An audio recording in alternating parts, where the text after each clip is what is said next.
regardez, qui nous écoutez. Nous nous retrouvons pour une nouvelle chronique des paraboles de Jésus. Bonjour Luc.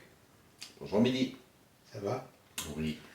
Aujourd'hui, tu vas nous parler de chien, pourceau, paille et poutre. Et perles. Et perles aussi. Donc là, ce sont des paraboles qui sont devenues des proverbes.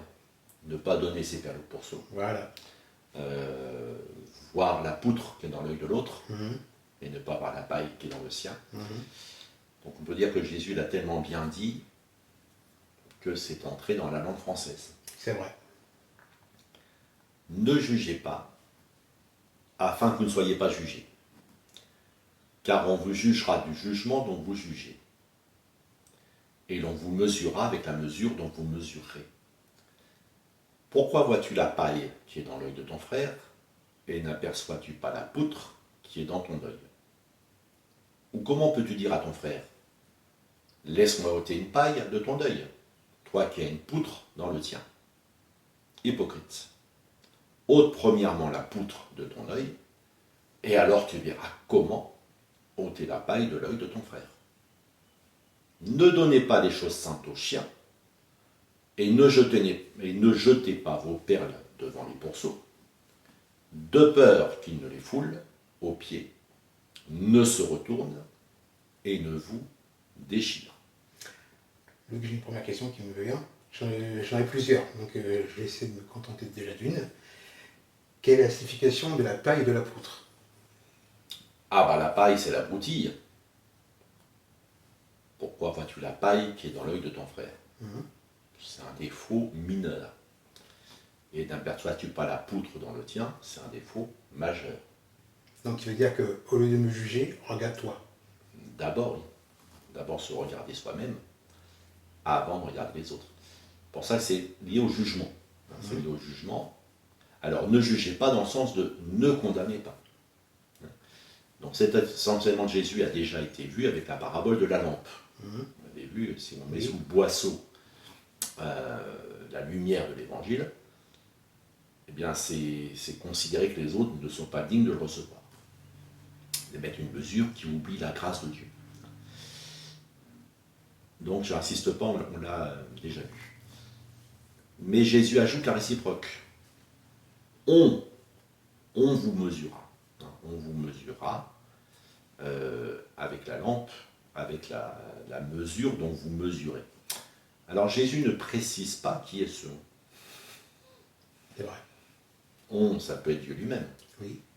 Dieu nous mesure à la mesure dont nous mesurons les autres. Mais ça peut être aussi les autres. Oui.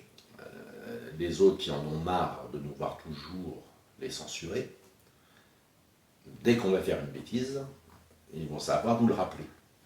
Donc Jésus dit on. Mais Jacques précise bien les choses. Le jugement est sans miséricorde pour qui n'a pas fait miséricorde. La miséricorde triomphe du jugement. Donc Jacques nous dit à la suite de ce que Jésus a dit, c'est dans le droit fil. Si je juge les autres sans compassion, sans miséricorde, sans douceur, Dieu aussi me jugera de cette manière-là. La miséricorde triomphe du jugement, mais le jugement est sans miséricorde pour qui n'a pas fait miséricorde. Mhm. Alors c'est un avertissement. Ne jugez pas et vous ne serez pas jugés. Luc, je veux revenir sur ce que tu as dit tout au début, quand tu as la parole du Seigneur. Les choses saintes aux chiens, qu'est-ce que ça veut dire exactement? On va y venir, les choses saintes. Et les perles au pourceau aussi. Mhm. Tu peux répondre aussi à ça. Je vais y répondre. Merci. Alors, voir correctement pour agir avec efficacité. La paille et la poutre. Oui. Celui qui est myope voit au loin être une poutre, ce qui n'est qu'une paille. Et il ne voit pas auprès, c'est-à-dire en lui, ce qui est véritablement une poutre. Alors l'apôtre Pierre parle de la myopie. Mais celui en qui ces choses ne sont pas est aveugle. Il ne voit pas de loin. Il a mis en oubli la purification de ses anciens péchés. Alors, celui en qui ces choses ne sont pas, ces choses, ce sont les qualités divines, empreintes de l'amour de Dieu. si c'est pas en nous, très vite on oublie qui nous a sauvés. C'est vrai. C'est pour ça que Jésus dit hypocrite. Parce que la poutre et la paille, ça n'a d'intérêt que par rapport à l'hypocrisie. C'est hypocrite de mettre en exergue les défauts ou les péchés des autres, comme si ça allait cacher les nôtres. Jésus dit hypocrite. Et Jésus ne dit pas de ne pas ôter la paille qui est dans l'œil de son frère. Il dit qu'il faut le faire avec amour et douceur et aussi avec vérité.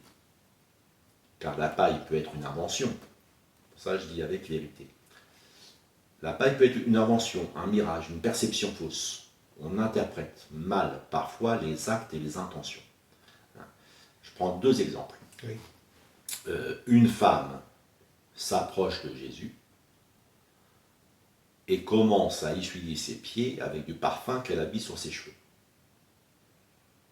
Et celui qui reçoit Jésus dans sa maison dit, si Jésus était vraiment prophète, il saurait que cette femme est une prostituée, une femme de mauvaise vie. En fait, c'est une aguicheuse. Elle essaie d'aguicher Jésus. Mais Jésus dit, tu n'as rien compris. Cette femme est heureuse du pardon qu'elle a reçu de ses nombreux péchés. Exact. Et elle est reconnaissante. Une autre femme achète du parfum qui vaut 1 an de salaire et jette le vase peu de temps avant la crucifixion de Jésus. Et tous les disciples de Jésus traitent cette femme de gaspilleuse. Elle a gaspillé de l'argent qui aurait pu servir pour les pauvres. Et Jésus dit, vous n'avez rien compris. Elle a préparé pour le jour de ma sépulture. Donc on voit quelque chose chez l'autre qui selon nous est un défaut, et peut-être selon Dieu c'est une qualité. C'est vrai. Selon nous c'est une erreur, Des fois qu'on- et peut-être selon Dieu la personne a eu tout à fait raison de faire ça. C'est vrai. Donc avant de, déjà sans même parler du fait de juger, il y a déjà la question de la vérité, c'est-à-dire l'exactitude. Ce que j'appelle poutre chez l'autre, est-ce que ça existe vraiment? Déjà. Maintenant, il faut l'enlever avec amour, quand vraiment il y a un problème. Alors vouloir l'enlever, surtout avec brutalité, peut faire plus de mal que de bien. Plus de dégâts. Plus de dégâts. Voir la parabole de la zizanie qu'on verra plus tard. D'abord se délester de l'énervement, de la rancune, de l'amertume, du non-pardon, de la propre justice, puis aider l'autre dans l'amour de Christ. C'est-à-dire que dans le fait de vouloir aider l'autre à enlever ce qui est dans son œil, en fait, le comportement de l'autre nous irrite, nous. Et si on veut qu'il change, c'est pas pour son bien. C'est pour nous débarrasser d'un problème à nous. Il y avait une fois un évangéliste qui était reçu dans une famille, et la femme dit à l'évangéliste, il faut parler à mon mari pour qu'il se convertisse. Et l'évangéliste a dit à la femme, mais pourquoi vous voulez qu'il se convertisse? Pour qu'il aille au ciel? Ou pour que vous ayez une vie plus tranquille? Et elle a reconnu C'était pour elle. que c'était pour elle. C'était pas par amour de son mari pour qu'il aille au ciel. Ouais. C'était pas pour le Seigneur, mais pour Et elle. il lui a dit repentez-vous. Et après, il a parlé à son mari. Et le mari s'est converti. Ah oui. Donc c'était ça qui bloquait alors. C'est ça qui est bloqué. Donc parfois, on veut ôter ce qui est dans l'œil de l'autre, pas par amour de l'autre, mais parce que ce qu'il fait nous gêne. Ouais. Ton avantage. Nous gêne, donc c'est pour nous-mêmes. C'est pour ça que Jésus parle d'hypocrisie. Donc parfois, souvent, c'est ce que j'ai dit tout à l'heure, c'est l'énervement, c'est la rancune, c'est l'amertume, c'est le non-pardon. Ces choses-là ne nous rendent pas qualifiés pour enlever la paille dans l'œil de l'autre. Et on en arrive les choses saintes aux chiens et les perles aux pourceaux. Voilà. Alors, l'explication classique, c'est de dire il ne faut pas dévoiler les secrets du royaume de Dieu avec des inconnus ou avec des personnes qui n'en sont pas dignes. D'accord. Mais cette explication va à contresens de la parabole de la lampe. Vous êtes une lumière. On ne met pas une lumière. On n'allume pas une lampe pour après aller la cacher. Tout à fait. dont j'insiste toujours, il n'y a rien de secret dans l'Évangile. Il y a des millions de Bibles qui sont vendues tous les ans, achetées par des croyants et par des non-croyants. Par contre, moi j'y vois plutôt une invitation à ne pas se servir du bras séculier, la police, la justice, l'armée, et encore moins de personnes peu recommandables. Les chiens. Les chiens, c'est ceux qui vendraient père et mère. Les pourceaux, c'est ceux qui se vautrent dans le péché. Oui.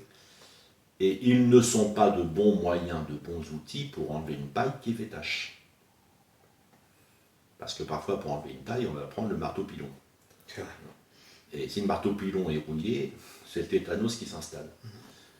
Donc Jésus dit, ne donnez pas les choses saintes aux chiens, c'est-à-dire, les choses saintes, c'est les perles, c'est vos frères et vos sœurs, qui ont été sanctifiés par Jésus-Christ.